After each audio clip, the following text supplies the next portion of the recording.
Hello, everyone. Welcome to Spot on TV, where we talk about health and relationships.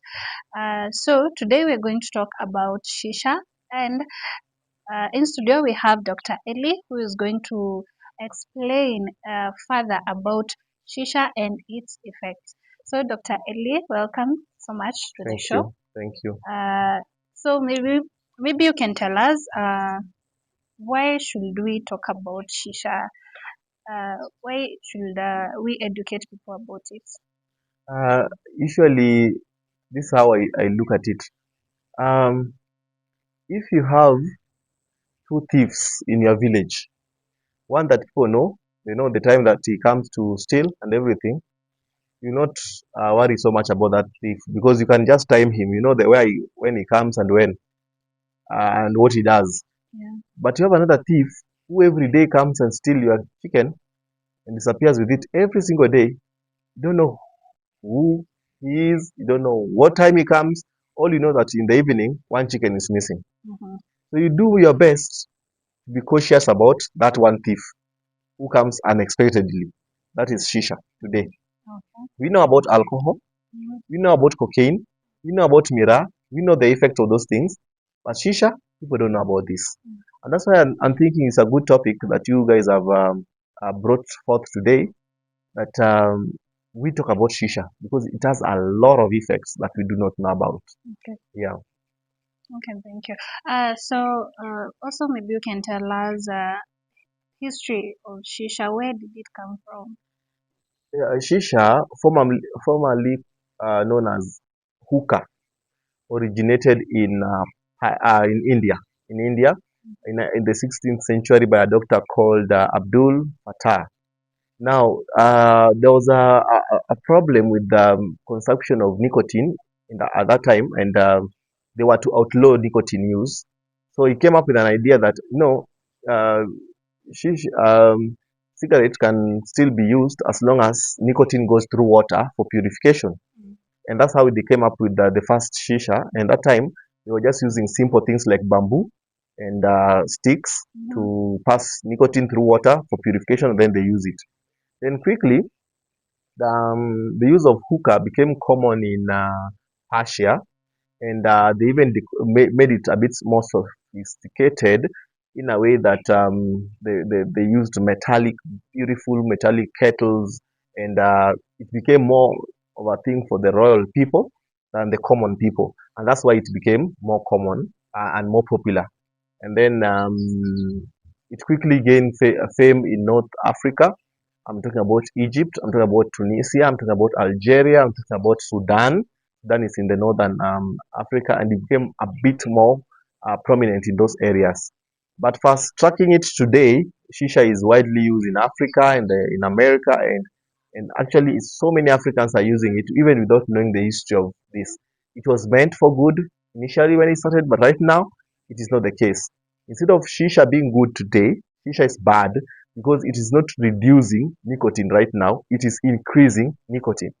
Um, one smoke of shisha, just one puff of shisha, when I talk about a session of shisha, I mean the time that you spend to smoke shisha, about 20 minutes to 1 hour. That session only is equivalent to 100 cigarettes. So are we reducing or increasing shisha? The goal of shisha or hookah in general is lost. Yeah. Wow. So, tell us about the effects of smoking shisha. Uh, like I told you, shisha is a thief that is stealing silently. The effects of shisha is adverse effects. You see, um, the component of shisha tells you how bad shisha is. Shisha has the following: it has nicotine, something that is an extract that is found from tobacco plant, and nicotine is highly addictive and it affects the nerves Mhm. because it brings the relaxation feeling and all that. It affects the nerves. So that is one effect of shisha. The other things that are found in shisha is carbon dioxide. Carbon dioxide, when it usually affects the hemoglobin. So by by by that, it affects transfer of oxygen to the other parts of the body through the blood. Therefore, it can lead to things like dizziness, and lead to things like headache, shortness of breath. So carbon dioxide will affect your lungs because we breathe in oxygen, we breathe out carbon dioxide. But you, in your shisha, you're taking in carbon dioxide. So it will affect your lungs in a big way. So breathing problems, you'll develop breathing problems, shortness of breath, that's what I'm talking about. Dizziness because blood is not getting to the brain. Shortness of breath because blood is not getting to the lungs. Uh, Heart issues. We have things like carbon monoxide. We have things like nitrogen monoxide still there. So these things will generally affect the heart. So what will it will do? It will increase your heart rate. So by extension, shisha can even cause a heart attack. So you need to be very careful with shisha. We also have other chemicals found in shisha like tar. Tar is carcinogenic. When we talk about carcinogenic, we're talking about things which has potential of causing cancer. In general, go and do your own research. You'll see this. Anybody watching can go and do their own research. In general, we have 4,800 carcinogenic chemicals found in shisha. 4,800. 69 of them are high risk. And we have what we call heavy metals. We have arsenic. We have other heavy metals like lead or lead.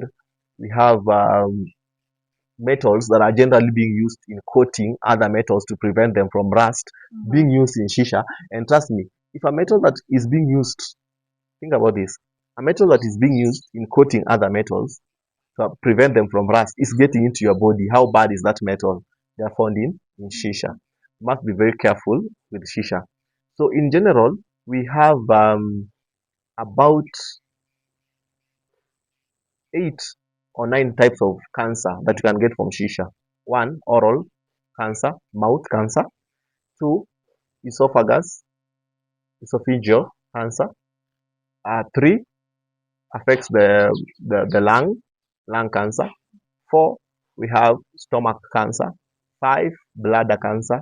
Six, prostate cancer.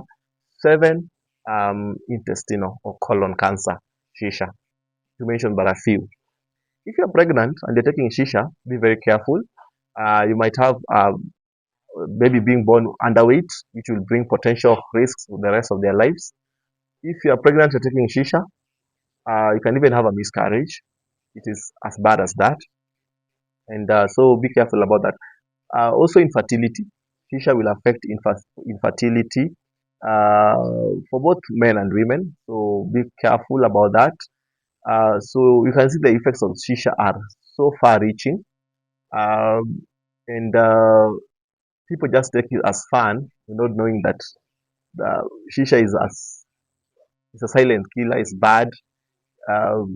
Yeah, people who even develop memory issues or problem with their brain generally, memory issues because of shisha. So apart from that, you also have smaller things, smaller effects like infection because of sharing the pipe, which nowadays they try not to share the pipe, but still.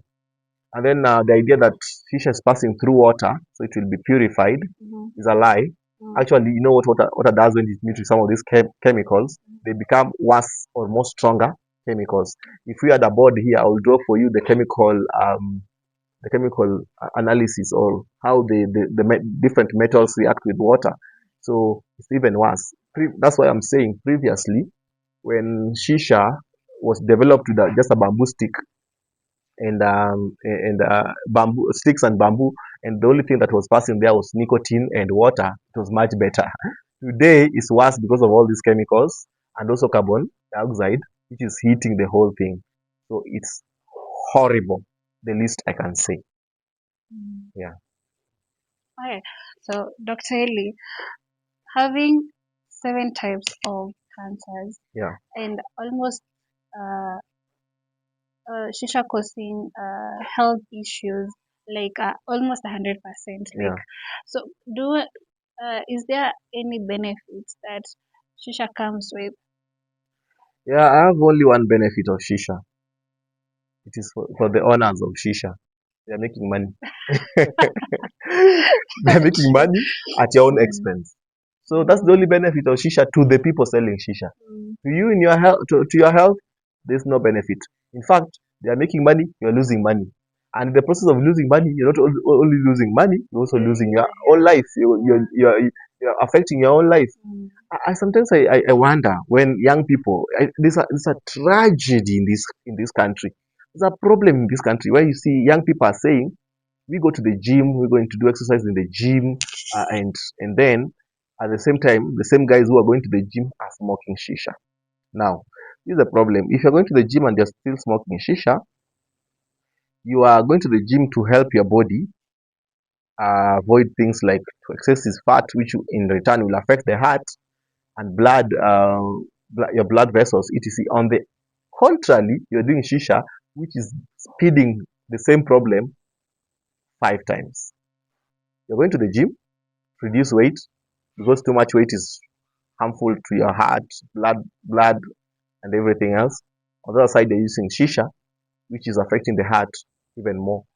High blood pressure Mm. is just watching at you and saying, okay, soon you're going to become friends. Mhm. So we need to take care of that. There's no basic benefit of shisha to the consumer. Mm. Yes, it's not there. So, do you feel like the government is taking any measures to ban out the usage of shisha in the country? Well, shisha is already outlawed. It's not legal in Kenya, but it's done under the carpet. It's done secretly. But it's becoming more and more popular. I would say the issue is not even the law, the legislation of I mean, the law is not the issue here. The issue is the implementation of the law. Like we know, Mm. generally, even in Kenya today, it is criminal to steal. It is criminal to kill. It's criminal. Corruption is outlawed, but is it happening every day? Corruption everywhere, from the top to the bottom. The same thing with shisha. Shisha was outlawed, but it's not being enforced. So what I would say, because the government is not going to do much, I know that's the way, or even if it's doing much, still it will not manage because, um, by the way, the more you outlaw something, the more it's likely to be done. So I think it's us to take the initiative to stay away from that thing. It is bad. Yeah, Thank you so much, Dr. Ely. I think that is very educative. yeah. And to our audience out there, just remember when you see, is it a glass or that's I when also you don't know how it looks like. I might know the hookah, the one that was in India. The modern ones, I don't know. yeah. I've never experienced them So for a when you time. see shisha, Yeah, what should ring in your mind is 7 types of cancer, high blood pressure, infertility, and ask yourself, is this what I want for myself yeah, and also for my friends, mm, because definitely yeah, when you develop these issues, these health issues, yeah, now you become a burden to the society and exactly. also to your family. Yeah, And it's something that you could have avoided yeah. just from the word go. I just have one more comment, or rather, advice to the those who are viewing this. Um, if you have to smoke shisha, I want you to smoke it in big quantity because I want patients in my clinic. Ah, I want uh-huh. I want patients in my clinic. So smoke and I'll see you soon. Wow. You know, there's a place I went and I spoke to young people about something, and they were like, ah, these are just nothing completely. They dismissed it. Then I told them, all right, do it and be my guest. After all, that's my work. You also want to to be on the benefit side. I want to benefit from shisha. Smoke and then I'll see you soon. Okay. So, Anyway, yeah. let's take care of our health. And if you don't, Dr. Ely will see you soon. I was hosting you. I'm Miriam Nomboy. Thank you for tuning in.